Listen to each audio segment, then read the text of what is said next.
शाजिया साहिबा, आपने गुफ्तगू सुनी, मेरे ख्याल में आप रिस्पॉन्ड करना चाहेंगी इसके ऊपर, आपके लिए भी सेम सवाल है।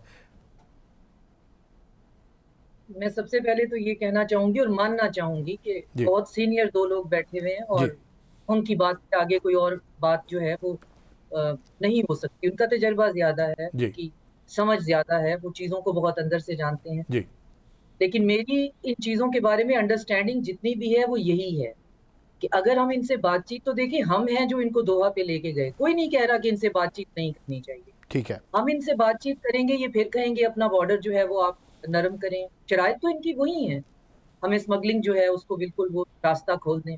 जी हम इनसे बातचीत करेंगे तो वो कहेंगे आप हमारे लिए क्या कर सकते हैं। हम बार बार चाइना और रशिया की मैंने ही बात की थी, हम मिसाल दे रहे हैं, तो इनको पैसे दे रहे हैं। अगर आपको तालिबान जो है वो यूक्रेन में एज ऑफ ब्रिगेड या बैंदराइट्स के साथ जो है वो एसिमेट्रिकल जो है वो इंकर्जन्स में दिखाई देंगे, तो वो पैसे लेके कर रहे होंगे, अल्लाह वास्ते नहीं कर रहे हैं।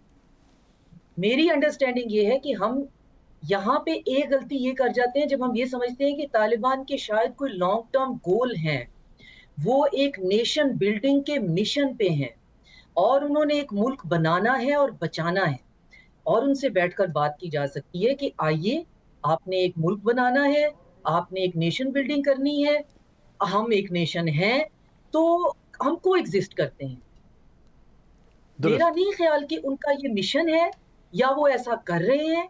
वो आपसे बात के बगैर आपकी बात मान जाएंगे। आपके पास उनको बदले में देने के लिए क्या है? आपके पास देने के लिए एक स्मगलिंग का रूट था जो भी आपने बंद कर दिया, क्योंकि वो पूरा प्रोविंस जो है उसकी नजर हो रहा था, वो पूरा प्रोविंस जो है वो एक कल्ट का मानने वाला होकर पाकिस्तान की जड़ों को खाने पर तैयार हो गया था। दुरुस्त। तो ये बातें इतनी यूटोपियन है नहीं जितनी लगती हैं। ये बातें आप देखें टेक्स्ट बुक में तो बहुत अच्छी है, कोई भी बंदा ये कहता हुआ अच्छा नहीं लगेगा कि जी मैं नहीं चाहती जी बात करनी चाहिए। हर बंदा चाहेगा कि जी बात करनी चाहिए, पर बात करने के लिए एजेंडा पॉइंट्स क्या हों?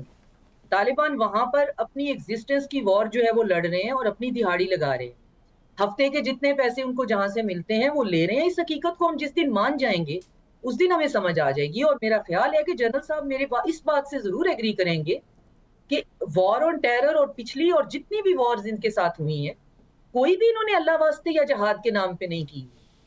जी और अगर कुछ भी अल्लाह वास्ते नहीं किया हुआ है, तो आज हमें अचानक से ये क्यों गुमान होने लग गया कि हम इन्हें एक नेशन की तरह डील करेंगे, स्टेट्समैन की तरह इनके साथ बैठकर बड़े सलीके से, हमारे सीजन डिप्लोमेट जिनको दुनिया मानती है और दुनिया मान चुकी है, वो इनके साथ बैठकर कोई बात कर लेंगे।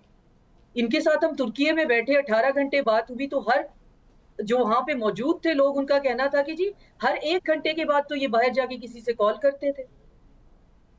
अब मसला बिल्कुल। ये है कि वो स्टेट्समैन नहीं है, वो दिहाड़ी लगाने वाले किराए के आप कहें हायर्ड गन है, जो जी एक मुल्क हमारी ही वसातत से हम ही बहुत ज्यादा उल्टी छलांगे लगा रहे थे कि अल्लाह का शुक्र है अशरफ गनी गया, वो इंडिया के बड़ा क्लोज था। अशरफ गनी इंडिया के बड़ा क्लोज था, उसे इंडिया पैसे दे रहा था।